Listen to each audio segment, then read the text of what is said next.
Hello, everybody.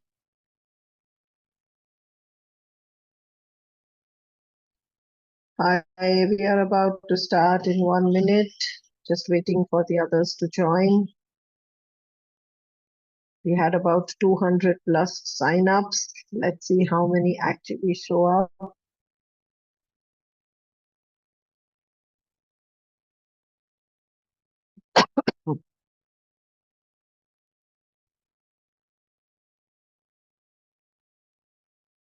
I see some familiar place names, Shruti, Haridas. I see Manjali.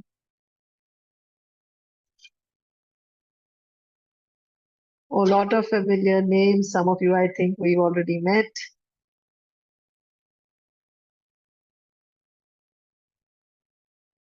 Hi, Vani. I would really request you all to switch on your camera so we can see some of you. It would be great to talk to people versus talking to black boxes. Hi, Manjali. Hi. Hi, so many of you familiar faces. So, Gunjan and I both are going to be taking this small talk. Hi, Garima. Hi, Shruti. Hi, Hi, Divya. hello. Hi, Rupali, Jaya, Bruti.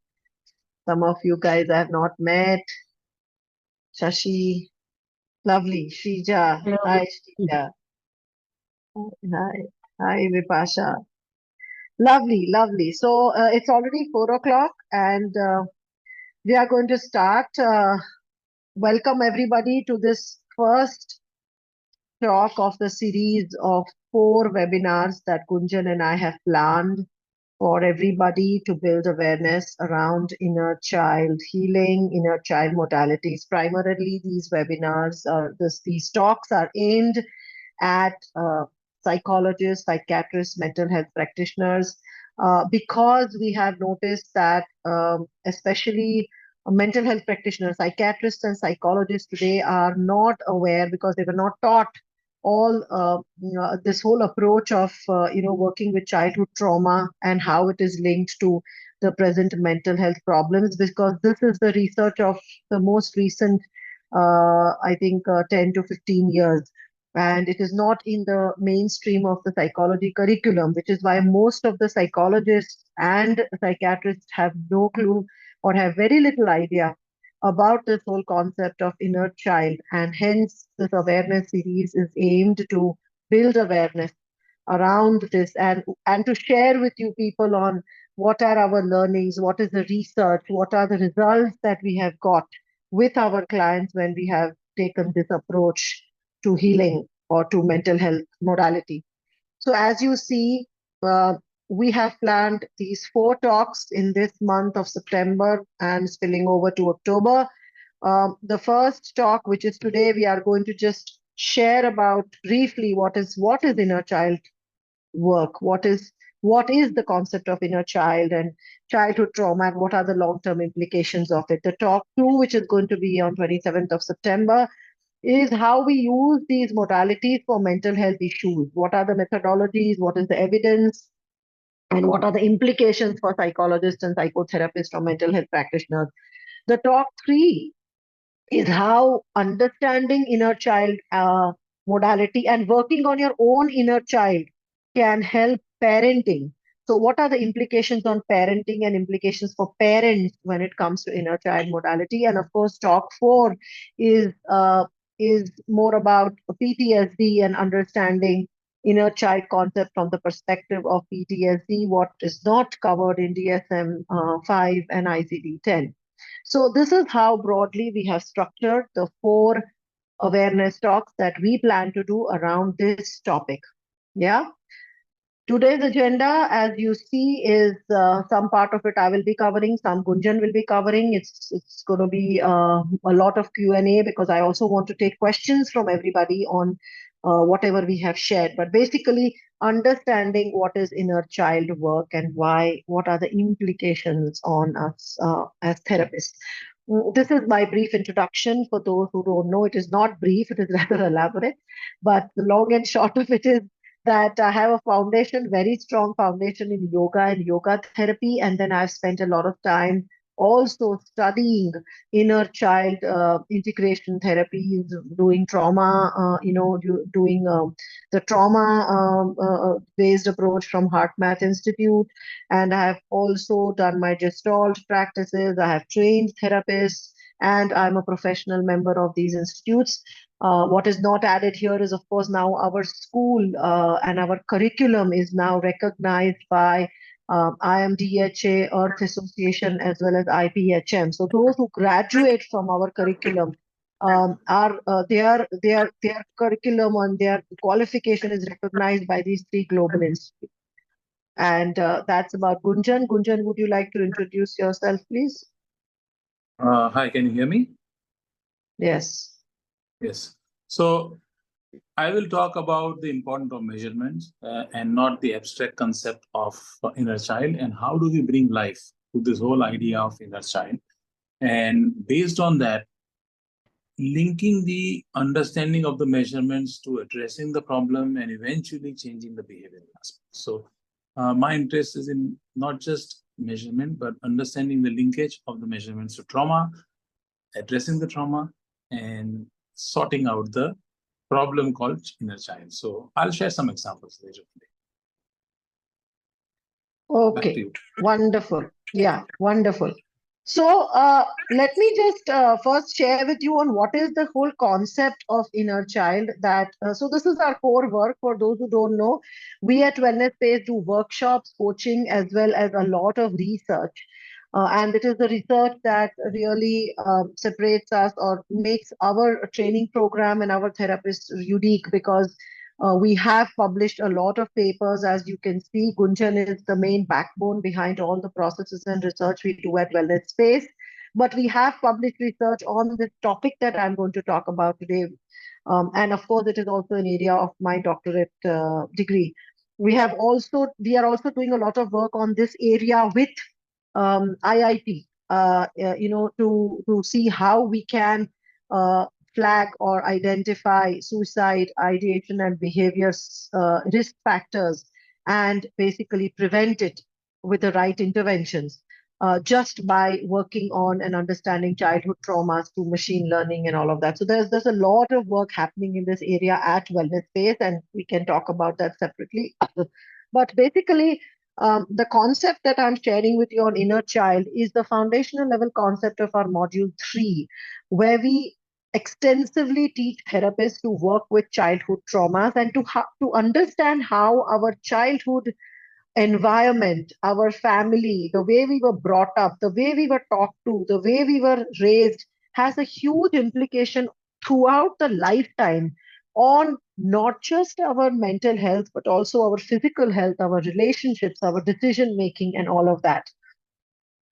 As you see, most of the time, when clients come to us, they come to us or they are brought to us because of the external issues that they are presenting to the world, which could be anger, it could be completely shutting down, it could be not being able to go to work every day, it could be, a lot of sadness, crying, negativity, relationship issues, inability to make decisions, and all of that. So what you see on the surface is the presenting problem, whether it is anxiety, depression, sleep issues, relationship issues, all of that. But when we work at addressing the issues, we never directly work on what is presented to us, even if it is OCD or if it's say a porn addiction. We do not work directly on the addiction or the anxiety or the OCD. We actually work below the surface on what are the reasons why this person is now manifesting an anxiety, or what are the coping structures that is causing this person to have OCD kind of behavior, and what was the cause of that coping structure, or what is the void, or what is the emptiness that inner child faced, for which this person is resorting to addictions or certain behavioral issues. So we definitely do a lot of work below the surface. Having said that, I'm not saying that what you see externally on the top of the surface is not important. So, when we are looking at counseling, coaching, helping people change their behaviors and perceptions, it is definitely also important. But a lot of times we cannot bring about a big change on this surface unless and until we don't work at the root cause. And the root cause could also be your physiology, it could be your thoughts, it could be your emotions, it could be your behavior patterns and the programs that you have carried for 20, 30, 40 years. Right. So if you see, when we have clients coming to us, you see this external circle. This is the externalizing symptoms that they come to us with: suicide behaviors, relationship issues, eating disorders, self harming tendencies. Right. And then beneath these we see either emotional resilience is compromised, or they have PTSD, or they have loneliness, they have anxiety, depressive kind of symptoms. And again, if we further peel down, the reasons for these symptoms invariably come to these three main areas.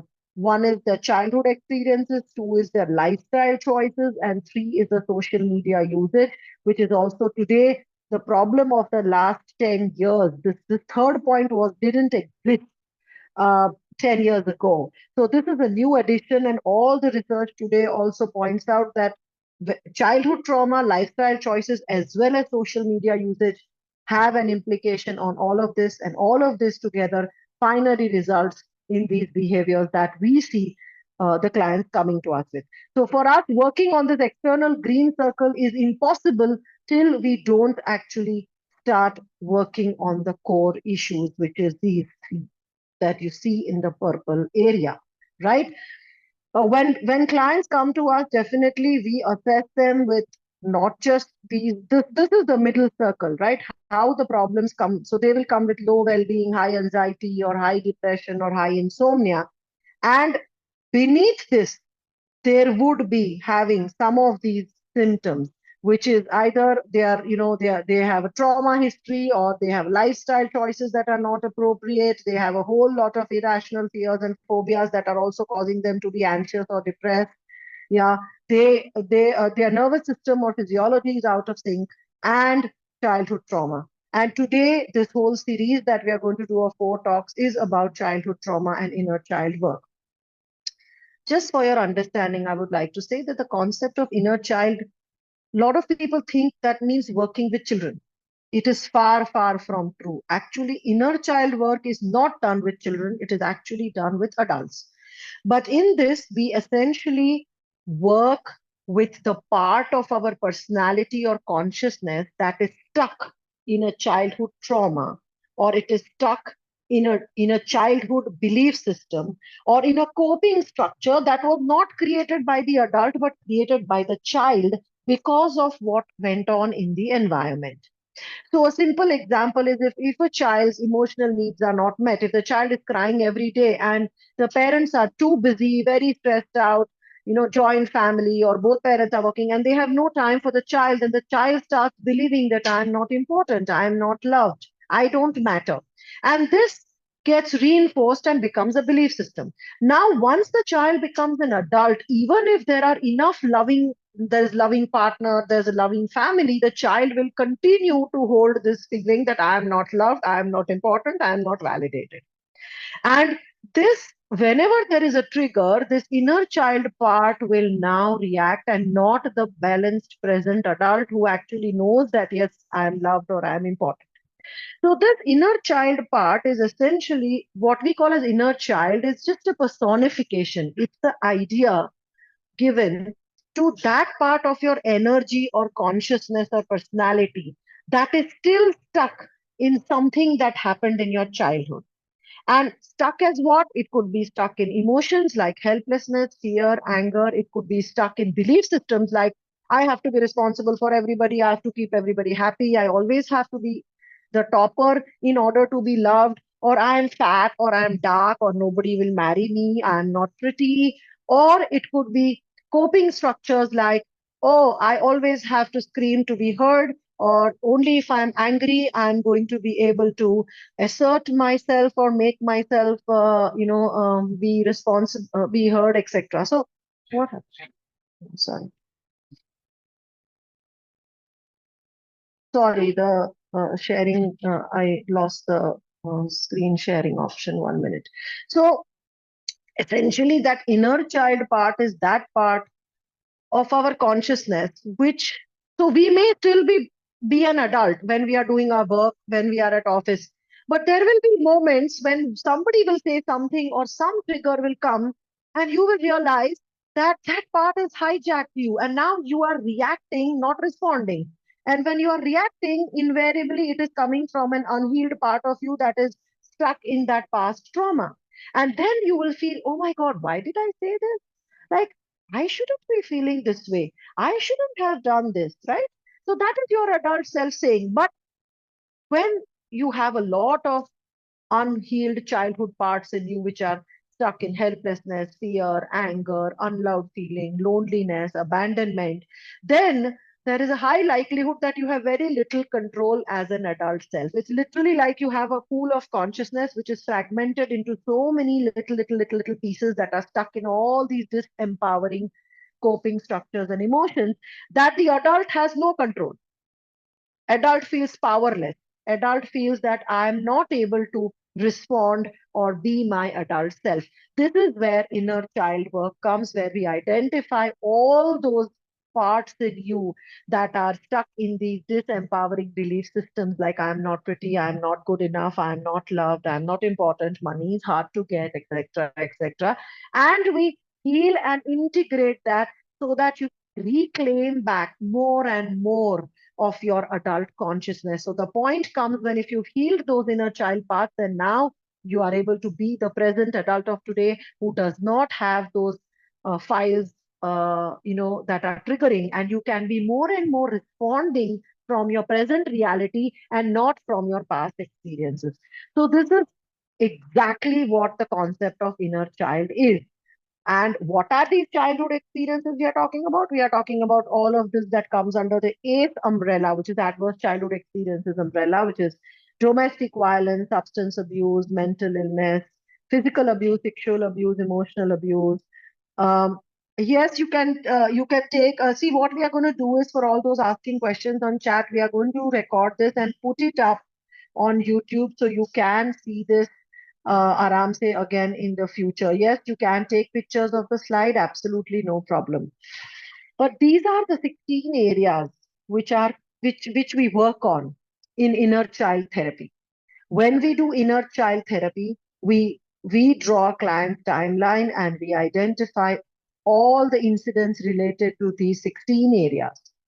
And if you see out of the 16, these top 10 are most critical. In fact, Kunjan, who is going to share research, will also share with you and which of these areas we have seen as per research are very, very critical when we look at suicide behaviors or PTSD. But in inner child work, these are the areas that we work on when it comes to our clients, right? So, this is our paper that you will find on Scopus and PubMed on ACE and mental health interventions in India. But basically, childhood trauma has an impact on every area of our adult life, be it mental health issues, be it physical health issues like autoimmune disorders, cardiovascular diseases, chronic health issues like IBS, constipation, etc.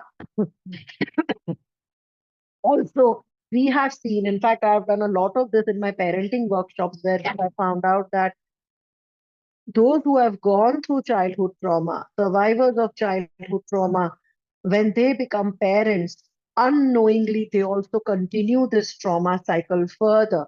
We have worked with unlimited number of clients by now where we have known that parents have had a bad marriage, then the children also end up either not marrying or having a dysfunctional marriage themselves, and then they traumatize their children and the cycle continues, also linked to criminal behaviors, addictions, etc. Right? We have also seen at wellness space that it is important to do inner child work because wherever we have clients with a high trauma load, ACE exposure means exposure to the childhood trauma experiences that I had shown the 16 points. Whenever there is a high exposure to ACE, the well-being score is very poor and the scores on anxiety, depression, insomnia are always very high. Whenever we are looking at A scores of more than 8, they are severe cases. We flag them because most of them have self-harming tendencies, suicide behaviors, or they are on antidepressants, they have a history of taking psychiatric medications and whatnot. So it is literally where you see that progressively as the trauma load goes up, the number of health, mental and physical health problem also goes up, right? So that is how this is very, very important. Gunjan, would you like to share something on this now? Yeah, if you go to the next slide. One sec. Yeah, one sec. So far, anybody has any questions? Just for 2 minutes, like 2, 3 minutes. So whatever I've covered, any questions? Can you please raise your hand and ask if you have any questions on whatever I've covered so far? Yes, Anu? Hi, ma'am. Thank you so much for this session. I had a couple of questions. One is, what do you consider as trauma? That's one, Mm-hmm. because in my experience, I'm a counselor as well, and in my experience, Hmm. what I've seen is, it may not be an ACE, but every even parenting mistakes or things like that also have long-lasting impacts on adult behavior. So, what do you exactly consider as Yeah, so when no, so good question. So when I'm saying what I consider as trauma, if you see this, yeah, people understand domestic violence, people understand physical and sexual abuse, but emotional abuse, emotional neglect also are very, very, very strong trauma situations that kids go through. We have actually seen that emotional abuse and emotional neglect, the scars of emotional abuse run much deeper, and we have research that shows that people with suicide behavior, people with suicide ideation, and also even PTSD, the contributing factors are emotional abuse along with physical abuse, domestic violence, and bullying. So, even constant nagging, constant criticism, constantly demeaning the child, humiliating, insulting, isolating, threatening the child that I'll throw you out of the house, or I'll keep you alone, or I will run away, I will jump out from the window. So all of that comes under abuse. But abuse is very subjective. So three children in one household with the same kind of abusive environment, all the three may have a very different impact, yes, right? So all this comes, even emotional neglect comes under abuse. So we have seen that in families where children's emotional needs are not met at all, right? They may not be hit and beaten. There is no physical violence, but emotional total disconnect. So there is no emotional connect. The parents do not talk emotions with the child. Child's emotions are not understood, not acknowledged, not even recognized. That also those people come with a lot of adult problems of depression, relationship issues, yes, inability to relate to people and things. Ma'am, I don't feel happy. I've achieved everything in life, but there's nothing. So emotional neglect and emotional abuse are also the subtler parts. Even bullying and peer isolation. These are yes. the subtle forms of abuse which are not recognized, but they definitely have an impact. Thank you. Yeah. Thank you so much. I just have one follow-up question. In your experience, do you feel that almost everyone then in this case has some or the other kind of childhood trauma? Yes, yes. So Yeah, childhood trauma, when people say zero score, we find it hard to believe yeah. because very few people have zero. But between 1 to 4, people who come with trauma score less than 4, we have a slide about that actually. When they come with a trauma score of less than 4, see here it is less than 3, Mm-hmm. between 4 to 7, and more than 8. If you see this slide, overall, those who have less than 4 or less than 3 scores, their well-being is also generally higher, their anxiety is relatively lower, depression is relatively lower, insomnia is lower versus the group average. Yeah, but the moment you go into the higher trauma range, of course, their emotional resilience is compromised. So they are the ones who come with very severe problems. Yeah, Yeah, so if most of us, if we fall in the bracket of 1 to 3 or 1 to 4 trauma scores, थोड़ा बहुत bullying होता, थोड़ा बहुत थप्पड़ पड़ी थी, mm, थोड़ा बहुत इधर उधर मार खाया था, but by and large कोई buffering adult था. By and large, I felt loved. By and large, I was okay. There was somebody to meet my emotional needs. There was somebody I could talk to. Then I will not come as an adult as damaged as right. somebody who came from, a mother who was unavailable because she was depressed, father is alcoholic, they are beating each other up, school में भी बच्चे मार रहे हैं, ऊपर से body image issues भी हो रहे हैं, ऊपर से sexual abuse भी 2-4 बार हो चुका है, constant nagging है, criticism है. तो जैसे ही वो questionnaire पे टिक टिक टिक टिक टिक टिक बढ़ता जाता है, वैसे the brain structures develop differently, the emotional resilience goes down, the immune system gets compromised, the body is in a high stress zone, and there is a whole bunch of physiological things also that change. Yeah. So we are looking at a zone. We are looking at the entire range. Got it. Yeah. Thank you so much. Okay. Yeah. Gunjan, over to you. I will take, so let's finish what we have to share and then we will take all the If you go to questions. previous slide, please. Go back to Yes. previous slide. Yes. There's a question on the score. See, we will be able to do only limited stuff. Can you go to previous slide? I want to give you an idea about, if you go to previous slide, please. Yeah. Let's look at externalizing symptoms, okay, on the green on the top. If you look at this as 1,000 medical students, and 3 of them attempt suicide. This comes under behavioral aspects or externalizing components, symptoms. Now, those who are more in terms of trauma exposure, number of trauma elements are more likely to have suicide thoughts, ideation, or actual attempts.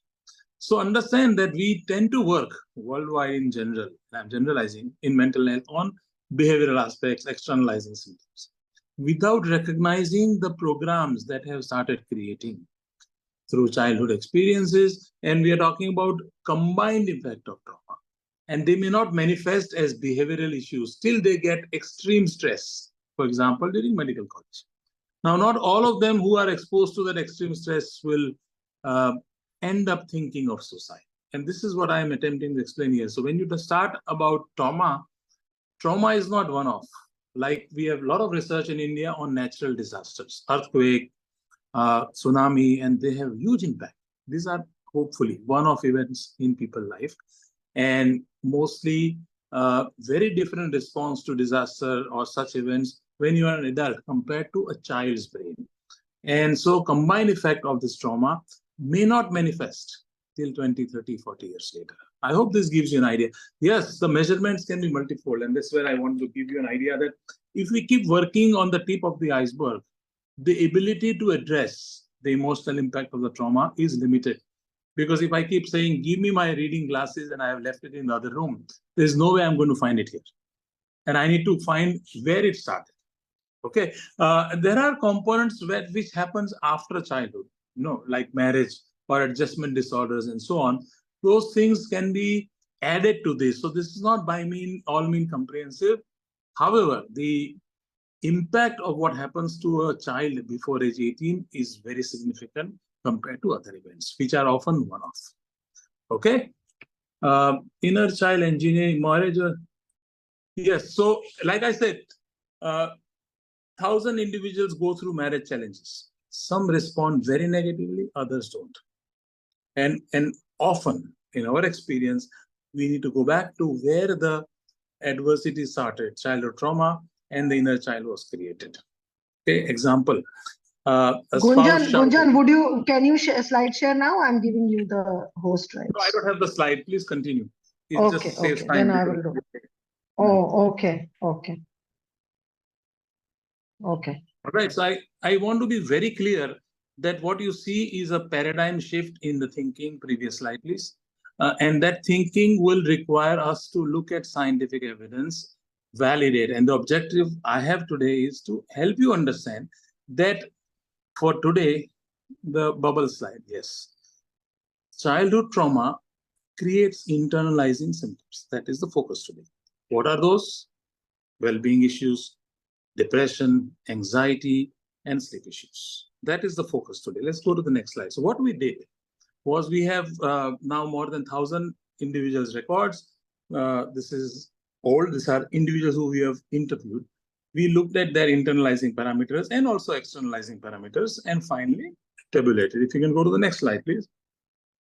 So what you see here is as the exposure to the number, and this is binary. So that what you see here is how many of the total 16 experiences the individual had before age 16? And that number is categorized into 3. We've done this into 4. We've done the core 10, which is worldwide. India, we've added a few extra questions. If you see here, dose response. Again, this is a new term. What is dose response? The higher the dosage of childhood adversity, the higher is the likely impact, whether it is well-being, anxiety, depression, or sleep issues. On the upper left corner, you see that desired score for well-being is 52.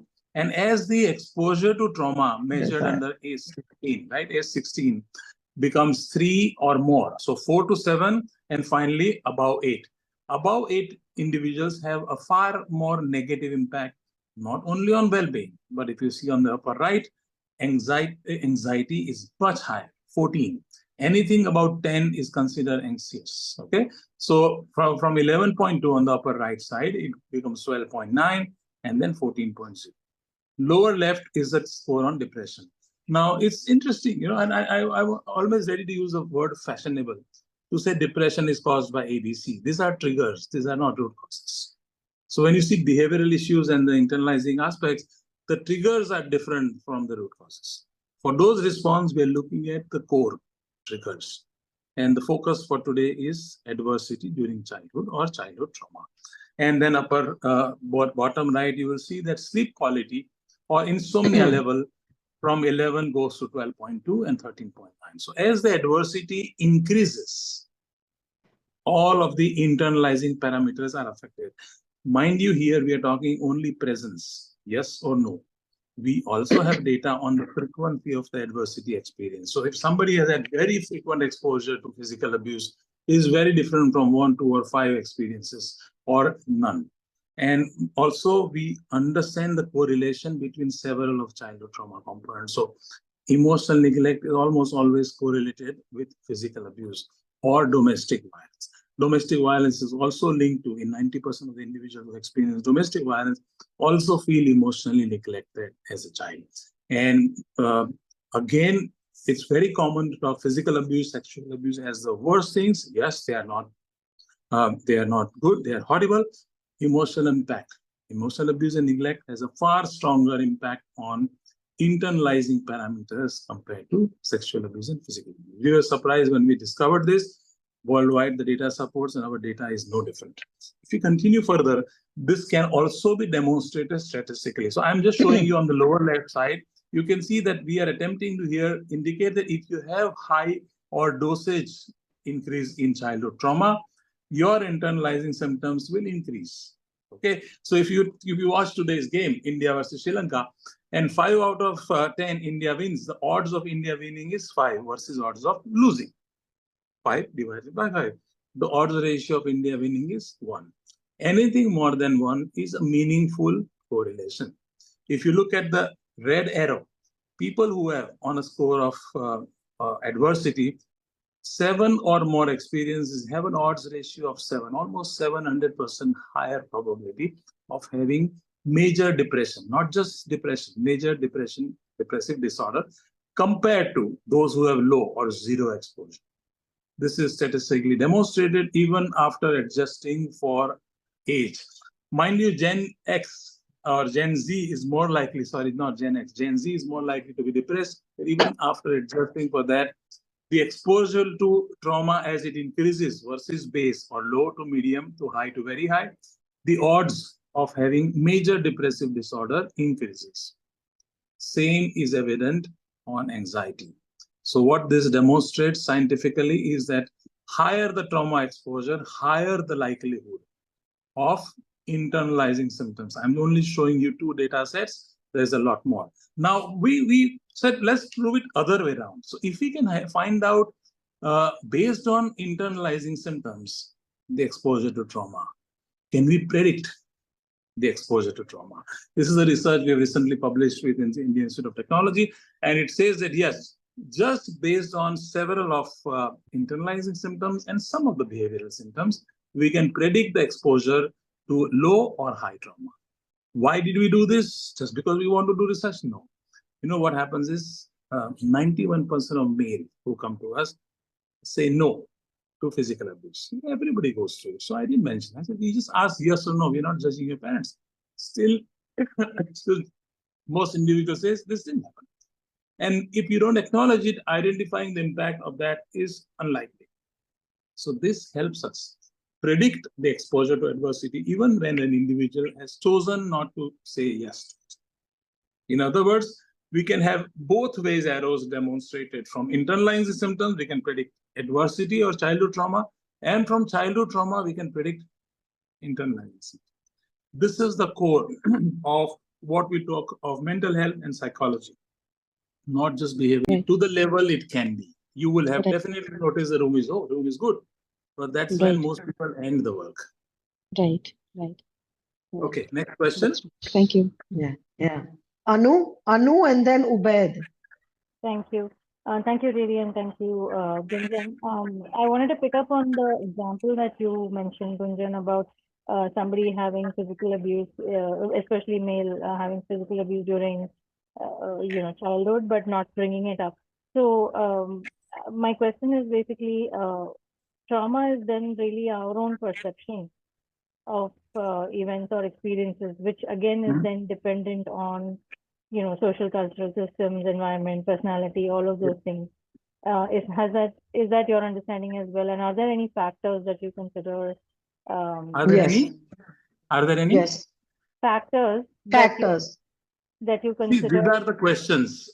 And not everyone who goes through earthquake ends up having earthquake trauma.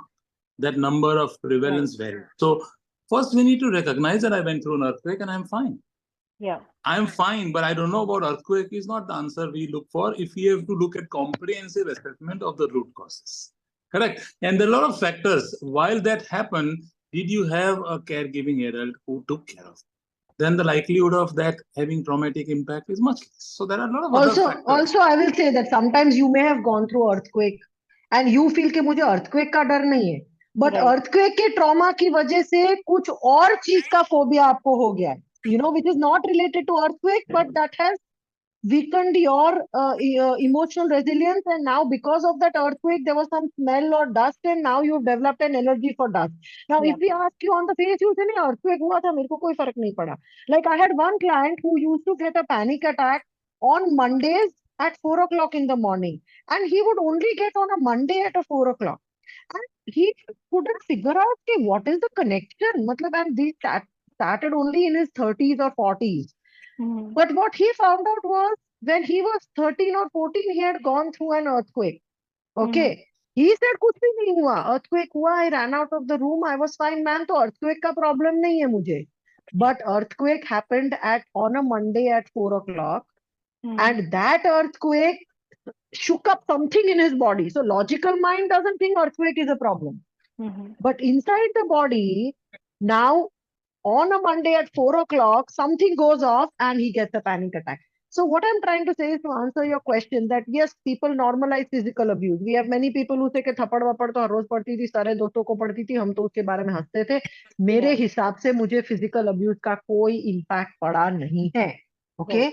But having said that, if we look at neuroscience and research, we know that when there is physical abuse to the child goes into a fight, flight, or freeze response. Right. If the child is in a fight or flight, hyper vigilant response over repeated experiences, the brain centers develop differently. The amygdala is hyperactivated. The insula and the hippocampus which are memory centers and emotional centers, are underactivated. Prefrontal cortex is underactivated. So they may say कि physical abuse का मुझे कोई असर नहीं हुआ है, which is what they are saying logically, but physiologically, impact तो हुआ ही होगा. Now it may show up as early diabetes, early blood pressure. जैसे वैसे मैम 30 साल की उम्र में कोलेस्ट्रॉल हो गया, but वो तो वर्क स्ट्रेस की वजह से है. But सारे लोग काम करते हैं, आपको ही क्यों 30 साल की उम्र में हो गया? So this is then when they realize कि हाँ, physical. So even you may have normalized traumas, but that does not do away with the fact that trauma does impact the brain, does impact the physiology, it impacts the nervous system. Yeah. But yes, the extent of impact can vary depending on your DNA, your genetic structure, your internal resilience, and environmental factors. Okay. Impact तो है, पर कितनी level तक का है वो फर्क पड़ता है. Perfect. That Thank clear? you. Yeah. Thank you so much. Yeah. Okay, great. Any other questions? Yes, Ubaid, you had a question? Hi, Riri.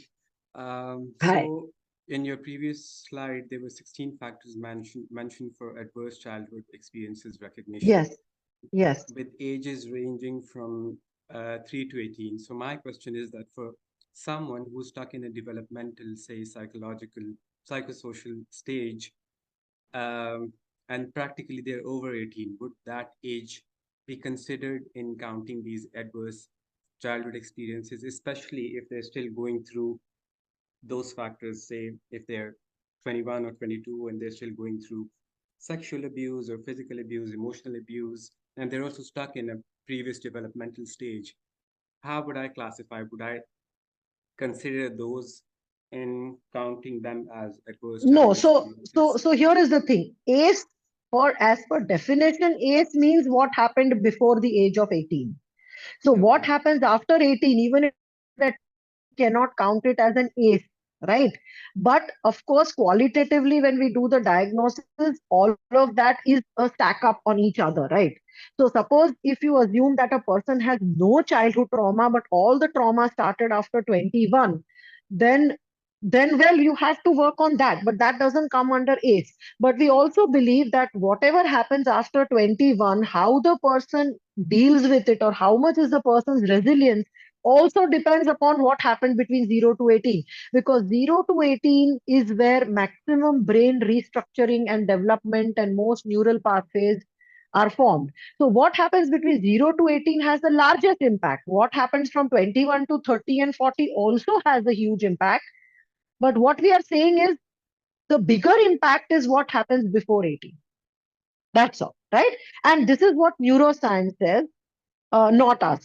It's almost like when you're building a home, the foundation kaisa hai, that has a huge impact on घर के पे कितने माले टिकेगा, right?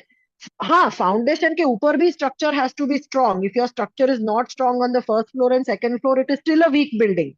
But foundation is the biggest part. That is the building block. So that is the ACE or adverse childhood experience. Anything above 18, technically for research purposes, is not counted as childhood trauma, right? But in therapy, of course, we look at all of it. So we make a So complete timeline. we had If a somebody client who comes at 40, then we make a timeline from 0 to 40 and capture all the events and then work through with them. maybe you can share the slide. So we have had many cases where after 18 events have had a traumatic impact and we needed to work on it. So it's not like this is frozen and this is the only way. But not counting this limits our ability to address, identify and address. Right. Does that answer your Thank you. question? Somewhat, Yes, yes. that answers my I have question. many other questions. Give me a moment on the chat. Many people are also asking on the chat. Yes, Hania, I will also answer your question. Let me just go through the chat messages. 1 second. Somebody is asking, is there a way to check the score? Where can I get this done? Yes, we have a standardized ACE questionnaire that can be filled up. You can reach out to us and we will send you the form and you can fill it. For marriage or relationship therapy, is inner child engineering a different component? It's inner child, not engineering. It is inner child healing and therapy. Yes, for marriage and relationship also remember that what you experience from 0 to 18, yeah, builds a lens over your eyes, your lens of perception, beliefs about marriage, about father, mother, parents, family, relationships. So when we have people coming from with marital issues, we also definitely check their trauma scores, because childhood trauma is known to make a personal highly impulsive, making erratic decisions, irrational behaviors, impulsive behaviors, sometimes volatile behavior, sometimes completely shut down, numbed out. So if the couple, one of them has also gone through a severe childhood trauma, there is a high likelihood that they will have a dysfunctional marriage because of the way their brain has developed because of the trauma. So, yes, in a marriage and relationship, also childhood trauma has to be looked, because childhood experiences are the foundation of your entire personality development. Your Actually, parents are your there first is a connection data. to the world. that I've shared in the parenting talk, that there is a higher risk of developing relationship issues when people are exposed to higher levels of trauma. So there is also a dose response relationship over there.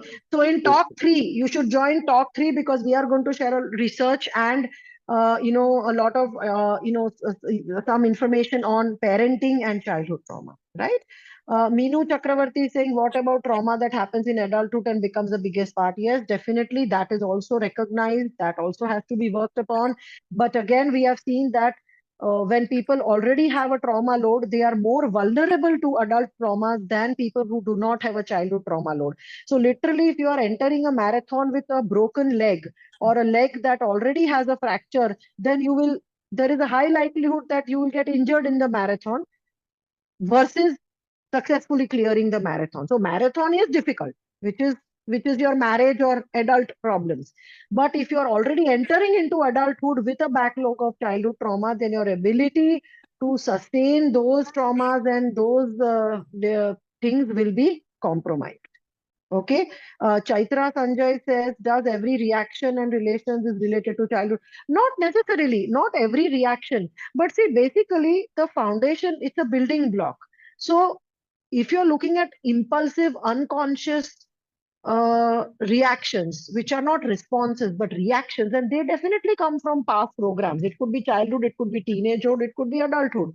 But all of us know that very few of us are responding to triggers in the present moment. We are always responding from automatic responses. Automatic मतलब क्या, जो पहले से आ रहा है, जो बहुत बार repeat हो चुका है, या कई बार हमें लगता है कि ऐसा ही है, world is like this. How do you know world is like this? Because of what you have seen in your childhood. So not everything, but a lot of adult issues can be traced to childhood in some way or the other. Yeah. Somebody has said, can we become a medium and heal our parents? No, I don't know how to do that. We are not into mediumship and all of that, so I don't know. Hania, you have a question? Hania, Yeah, would you hi. like to ask? Yes, hi. Yeah, hi. So I'm really Hi. excited to be a part of this. I'm sorry, I just couldn't be in this in the beginning, so I just joined. So yeah, I am a informed school support lead, right? So I need some tips. When we teach the teachers or the school staff how to be trauma informed and how to recognize the A scores and everything. Uh, Not kids, you are talking about the practices in the West. It doesn't happen. Even if we do provide a support, the child will go back home to a single parent or a sort of an abusive household, and so this is actually not practical, right? So, but I do, of course, emphasize on the practice of how they can be the teachers and the school staff can be more trauma informed and how they can help and be more emotionally available.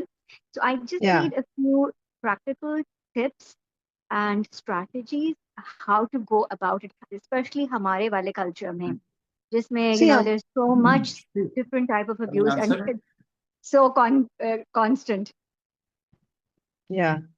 या इसमें क्या है कि ये तो हमारे culture में ये सारा नॉर्मलाइज किया जाता है, but with awareness now people are recognising, because जब पेरेंट्स खुद के बिहेवियर्स को समझते हैं, and when parents are linking their own behaviours to their childhood programmes, they are more aware of now what they are passing on to their children.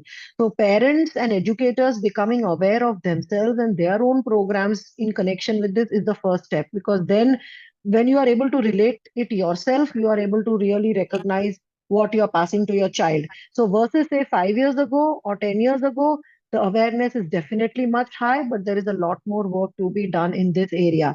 And I think parents have to do the most work, because children under 10, we have seen whenever we have done work with parents, when parents have healed their own inner child parts, their relationship with their children significantly increases. Parents forget inner child healing. Even if parents just learn some self-regulation techniques that they do and they stay in balance, then their violence and abuse towards the children goes down by half. In fact, in the parenting talk, I will mention how there is enough research that shows that when parents work on themselves, then the childhood trauma goes down. It significantly reduces. So let me add, trauma-informed care is ubiquitous. If you look at the work we've done with people who have just recovered from cancer, there's a lot of trauma, and it is very normalized, Hania, in our country. For obvious reasons, that doctor says we have saved your life. Now forget about this quality of life. It will come back in some time. But the individual who goes through it realizes that there is necessity for trauma-informed care. So this is not limited to childhood trauma. Any painful experience, whether it is medicinal trauma or some disease situations, the components that are structured are human-centric approach components. They are not Western human-centric approach. So I differ there that we need to start somewhere. By not recognizing trauma, it's unlikely that we will take trauma-informed care approach. By not believing that trauma affects internalization, even though we know about it, we will not do it. So I think we need to start somewhere. Also research shows that it is across developed and developing countries. So it is not about West or East. If you look at pure clinical research, you look at research of neuroscience. I have spoken to in conferences in cities like Udaipur and Bhubaneswar, which are, not metros and all big cities where parents are, only Hindi speaking. In fact, my slides are in Hindi. But when they see the slides, which shows how, मारने पीटने से brain centres पे क्या develop होता है, immune system पे क्या होता है, हार्मोन सिस्टम पे क्या होता है, तो माँ बाप समझते हैं. I've had so many people from the audience coming and telling me, ma'am, our parents are now suddenly going home after your talk and they are discussing on what went on in their childhood and what is going on now. So I always believe that parents always want the best for the children, but they just don't know how to do it, and they don't even know half the time that they are doing wrong things. So awareness is a big part of this. Yeah. If parents were given the tools to positively discipline, then we wouldn't be talking childhood trauma at all. Can we go to next slide? I think Yeah. So I would Shruti, also like to share that when we are looking at so if any of you, so I will take questions, but I just want to complete the slides that I have. That if any of you have, wish to do inner child work or wish to learn inner child modalities, or you are already psychologists, psychiatrists, mental health practitioners, and you wish to learn how to work with childhood trauma using inner child therapy after the 4 awareness talks, if you feel you need to do, then when we have the workshop coming up, which is in November. But before that, you need to learn hypnotherapy, because that is one of the ways where we work with childhood trauma. So we have hypnotherapy workshop in October, and we have a self-regulation technique workshop, which is the module 1. Now, this self-regulation technique also allows you to regulate your nervous system. So if you're a survivor of childhood trauma, or if you're a parent who you feel you have traumatized your child, or if you're a mental health practitioner, this workshop gives you the tools to basically work on the nervous system and the mind and body to bring it into a state of balance using EFT, self-hypnosis, etc. And then you can, if needed, if this doesn't help, then do the inner child work or inner child trauma. So that is all I wanted to share. Yes, Poojan. So, question from Shruti, right? There are multiple components of trauma, and that affects internalizing techniques, and that leads to behavioral issues, which will include nervous system impact. And hence, working on trauma and its emotional impact is a first step. By working on that, automatically the attention or focus doesn't change. It will get better. It needs continuous work. Primarily because the trauma would keep the child always alert. Even the nature and the frequency of the trauma, it is impossible to believe that the child can sit quietly. The child remains in the alert mode. Okay? Answering it differently, if we are taught Hindi as a child, as a mother tongue, then learning Japanese takes time. By getting exposure to a quarter of Japanese lessons, we will begin to understand what it is. However, it will not make us fluent in Japanese. And it is a conscious process to change the unconscious behavior of not being able to focus given the trauma. And that is an ongoing work. I hope that makes sense to you.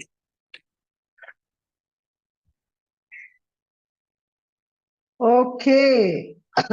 So I think, hope that is clear, and I hope this was helpful to a whole bunch of you. If there are any more questions, we are happy to answer. Otherwise, we also have the next talk coming up. I think I had shared it on the screen. Let me share it once again. The next talk is on using inner child therapy for mental health issues. So we are going to talk about, methodology, what is the evidence, and what do psychologists and psychiatrists need to keep in mind, and what all can be done in this area. So that is the inner child. This is a series, talk two of the series, which is going to be happening on 27th of September, 6:30 to 7:15 India time. So please join that talk. That will also continue this discussion further. Yes, Rita, you have a question? Yes, ma'am. Good evening. Good evening.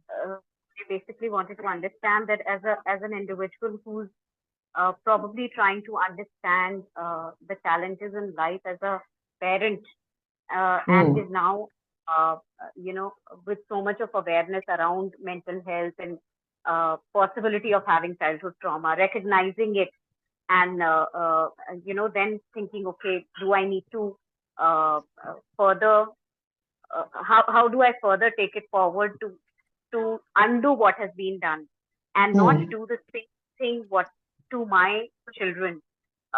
What would you recommend? Should I undergo all the 4 talks and then try and see what works for me, or is there any other way out? So see, if you are a parent, then yes, you should definitely go through the 4 talks. But then the best thing that I think would work for you is do this journey within, because in this workshop will teach you self-regulation techniques. If you are self-regulated, if you are aware, because this is not the talk, we are just doing awareness talk. The workshop is there, you'll be shown, slides made to do exercises. You will understand, you will learn some techniques on how to reprogram your own file. So if you're carrying guilt, if you're carrying, anger, if you have certain triggering files, how to override the files, all of that you will learn in the self-care workshop, which is a journey within. You will learn EFT, you will learn self-hypnosis protocol. So those practices, when you do it, we've had so many parents, in fact 2 or 3 would have joined in this talk. I see some names of people who said, ma'am, once we've done the workshop, my children have said you are a new mother or you are a different mother. Ma'am, after this workshop, our violence towards our kids has significantly gone down. My marriage has improved. Because this first step is self-regulation. It is keeping yourself and your nervous system in a state of balance so that you are not like that ticking bomb. You can respond and not react. Once you do that, then large part of your battle is won. After that, if you still feel, if your kids are smaller and you want some practical tools to discipline them in a positive way, then you might want to join our parenting workshop, where again it is a 15-hour workshop where we teach you practical tools to discipline. What should you do if your child is throwing a tantrum? What should you do to discipline when your child is arguing? What should you do in such situations? What are the tools to use for disciplining children without violence? Because that is 100% possible. Right. But you can only implement that if you are regulated. If you are not self-regulated, if you are highly trigger friendly, then जो भी आपको दिखाया है workshop में सारा खिड़की के बाहर जाएगा the moment your child does something and you are triggered. So the first step for all parents and for any change is to be self-regulated. And So that you you are learn in this workshop. Which is in September or the one in October, ma'am? See, the September is a Hindi one. So if you understand English, join the October. If you do not understand English at all, then this Hindi one is only for the Hindi Bhashi people. Because we've been told since last 4 years that after English mein karte ho, why don't you do something in Hindi? So this September one is conducted by Meenakshi Goyal, entirely in Hindi. Okay, ma'am. Then I'll and the October one is October is conducted in English. So, okay, and this is not just, not just techniques. There are concepts, discussions, techniques, and self-work. So, ये करोगे तो आप ये बच्चों को भी सिखा सकते हो. In fact, lot of parents teach their teenage and young kids all the techniques they learn here in this workshop. No, actually, so that is also helpful. A child's mother. So I honestly feel that I can't afford to lose and react to most of the things. So that's the reason why I'm asking. Correct. So attend module 1, and then if implement all of that, you will start seeing the changes. I'm very confident. And if it is still not enough, you still need more tools, then you can join the parenting workshop. Good, ma'am. Thank you so much, ma'am. Yeah, but these two modules, the 2 and 3 are for psychologists and mental health practitioners who want to fine-tune their skills and learn more techniques to address childhood trauma. These 2 workshops are professional level therapist training workshops. which you are Okay, ma'am. seeing on the slide. Yeah? Okay, ma'am. Thank you Okay. so much. So I think, yeah. So I think with that, we will close the webinar. Thank you so much, everybody, for joining. We have the next one coming up. So I hope to see some of you in the